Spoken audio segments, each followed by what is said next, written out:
Hi friends, welcome to my channel கிறிஸ்தாஸ் kitchen recipe.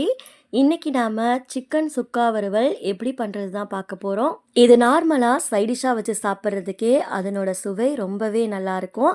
இப்போ வாங்க வீடியோக்குள்ளே போய் இந்த ரெசிபி எப்படி பண்ணுறதுன்னு பார்க்கலாம். ஃபஸ்ட்டு இந்த ரெசிபி பண்ணுறதுக்கு நான் இன்றைக்கி 1/2 கிலோ அளவுக்கு சிக்கன் எடுத்திருக்கேன். இதை ஒரு பவுலில் சேர்த்துட்டு மசாலா பொருட்கள்லாம் சேர்த்துக்கலாம். 1/4 டீஸ்பூன் போல் மஞ்சள் தூள் சேர்த்துக்கோங்க. ஒரு சின்ன ஸ்பூனில் 1 டீஸ்பூன் போல் மிளகாய்த்தூள் சேர்த்துக்கோங்க. கூடவே 1 டீஸ்பூன் மல்லித்தூள் சேர்த்துக்கோங்க. 1 டீஸ்பூன் சிக்கன் மசாலா சேர்த்துக்கோங்க. வீட்டில் அரைச்ச மசாலா இல்லைனா கடைகளில் வாங்கின மசாலா எது வேணாலும் சேர்த்துக்கலாம்.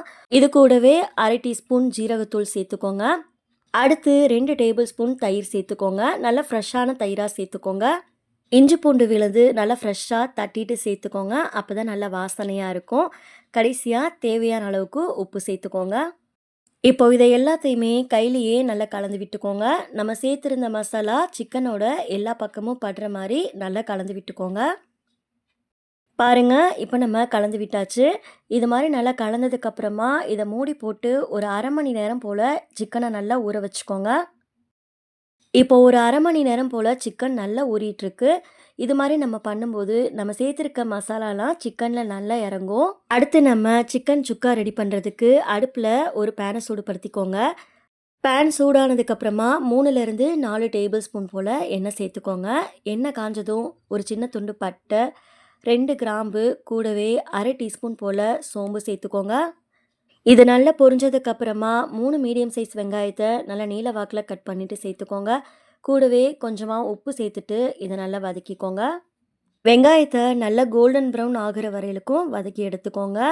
அடுப்பை ஹை ஃப்ளேம்லேயும் மீடியம் ஃப்ளேம்லேயும் மாற்றி மாற்றி வச்சுட்டு நல்லா வதக்கி எடுத்துக்கோங்க. இப்போ பாருங்கள், வெங்காயம் நல்லாவே வதக்கி வந்திருக்கு. இது மாதிரி நல்லா கலர் மாறி வர அளவுக்கு வதக்கி எடுத்துக்கோங்க. அடுத்து இதில் நம்ம ஊற வச்சுருந்த சிக்கனை சேர்த்துக்கலாம். சிக்கன் சேர்த்ததுக்கப்புறமா நல்லா கலந்து விட்டுக்கோங்க. இதில் நம்ம ஏற்கனவே சிக்கன் ஊற வைக்கும் போது உப்பு சேர்த்துருந்தோம். வெங்காயம் வதங்கும் போதும் உப்பு சேர்த்துருந்தோம். தேவைப்பட்டால் உப்பு சேர்த்துக்கோங்க. சிக்கனை நல்லா கலந்து விட்டதுக்கப்புறமா இதை மூடி போட்டு சிக்கனை நல்லா வேக வச்சு எடுத்துக்கோங்க. அடுப்பை லோ ஃப்ளேமில் வச்சுட்டு ஒரு 20 நிமிஷம் போல் சிக்கனை நல்லா வேக வச்சுக்கோங்க. சிக்கன் வெந்துட்டுருக்கும்போது அப்பப்போ ஓப்பன் பண்ணி நல்லா கலந்து விட்டுக்கோங்க. அடி பிடிக்காமல் இருக்கும். நம்ம இதில் தண்ணி எதுவும் சேர்க்க தேவையில்லை. அந்த சிக்கனில் இருக்க தண்ணியிலேயே சிக்கன் நல்லா வெந்து கிடச்சிடும். இப்போ இதை க்ளோஸ் பண்ணிவிட்டு சிக்கனை நல்லா வேக வச்சுக்கோங்க. இப்போ பாருங்கள், ஒரு 20 நிமிஷம் போல் ஆயிருக்கு. சிக்கனில் இருக்க தண்ணியெல்லாம் வற்றிட்டு நல்லா வெந்து வந்திருக்கு. நம்ம சேர்த்துருந்த எண்ணெயும் நல்லா பிரிஞ்சிருக்கு பாருங்கள். இப்போது இதில் 1/2 டீஸ்பூன் போல் மிளகுத்தூள் சேர்த்துட்டு நல்லா கலந்து விட்டுக்கோங்க.